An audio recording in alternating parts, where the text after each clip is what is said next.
Hey guys, Travis Grant here. I'm here to talk to you about holding your paddle. So how you paddle, hold your paddle, top and bottom arm. This is just me and how I do it. There is still no right or wrong way on how to hold your paddle. A lot of people used to say shoulder width apart. This goes for stand up and canoe. I have a canoe paddle just because it's easier because I'm standing up. If I was to go shoulder width apart, be about there. That's sort of there, it's a little bit short.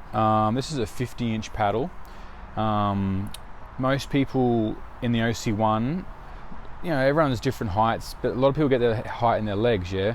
So it's sort of a good practice. In the OC1, you can use a 49 to a 50-inch paddle for most people. Unless you're really tall, then you might use a 51. And in the 6-man, you sort of use anywhere from maybe a 50 to a 52. So we sort of want to try and keep the paddles, even though we're all different height, from our torso up, we're not hugely different. So if you're a tall guy, don't grab a 53 inch, maybe get a 52, so then other people in the canoe, if you're doing a change race, can use it. And in the one man, I said 49 to 50, sometimes 51 inch paddle is all. I use a 50 personally, and I'm like 5'9". Sometimes I use a 49. The shorter the paddle basically allows you to get a higher rating. Is that a good thing? Not so sure. Sometimes yes for sprints, but for long races not necessarily. Anyway, so this is a 50-inch paddle for me. So for me, I'm going to hold it about there. I don't like to choke the paddle. I do like to have it higher. The higher you have the hand, it's like shoveling. The more leverage you have, so the more leverage I'm going to get. But you be careful because it can load your muscles more. The wider you have your grip, the more you're forced to rotate and twist and use your body. So you see some people have really wide rotating, you don't get as much reach.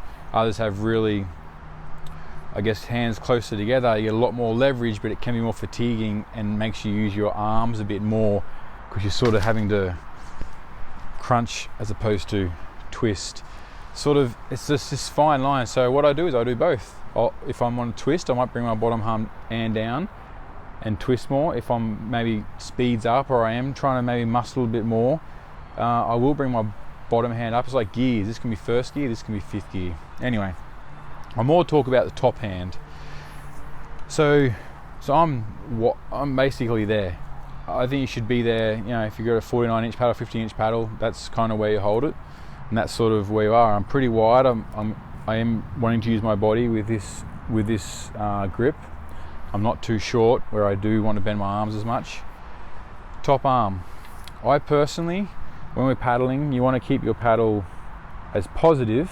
When I say positive, I mean that angle. Let's say that's a negative angle, that's a positive angle. You want to keep it as positive as you can in the water for as long as you can.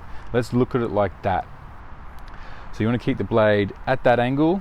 That's still positive, that's positive. That's why there's such an angle on the blade. So that when we're halfway through a stroke, the blade's still a positive angle, yeah? That's why it's also the reach, the catch. It doesn't matter if you don't have to reach as far as you can. You just reach and catch where it's comfortable, because the blade, that's good, that's better, yeah? We're going to be trying to go forward, correct? So when the blade's like that, we're grabbing more water, we're propelling ourselves more forward when it's like this as opposed to this. So reach is important, the long stroke's important, but don't spend all your time trying to reach out as far as you can. Just reach where it's comfortable, reach where you're going to get a good hold, and then hold that water.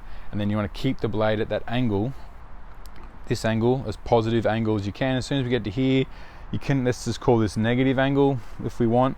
We're still going to have grip on the water, but it's going to start slicing the water or pushing us down more as opposed to pushing us forward. So how do you keep the blade positive for longer? For me, it's on my top wrist. So if you get this top wrist and if you roll it forward, it's hard to see, the blade angle goes down.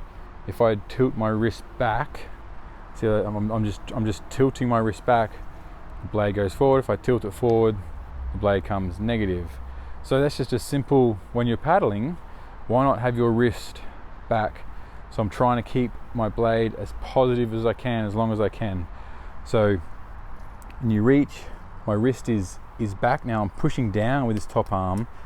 I'm not pushing forward. Again, it changes the angle. If you push forward, you just change the angle of the blade straight away. If you push down, I'm pushing down, like a pole vaulter, and then stop the blade just from going all the way down in the water. This is what the bottom arm on. The bottom arm will then pull myself, I guess you say past the paddle, pull it forward, but the paddle has to grip the water. So you've got to keep it at that positive angle. Keep the wrist back, push down with this lat. Okay, I don't want to go down anymore. I'm going to pull myself forward. I'm going to pull with this lat.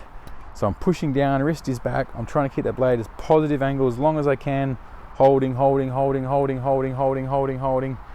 Okay, I feel it loose, relax, straight back to the front. See if that helps.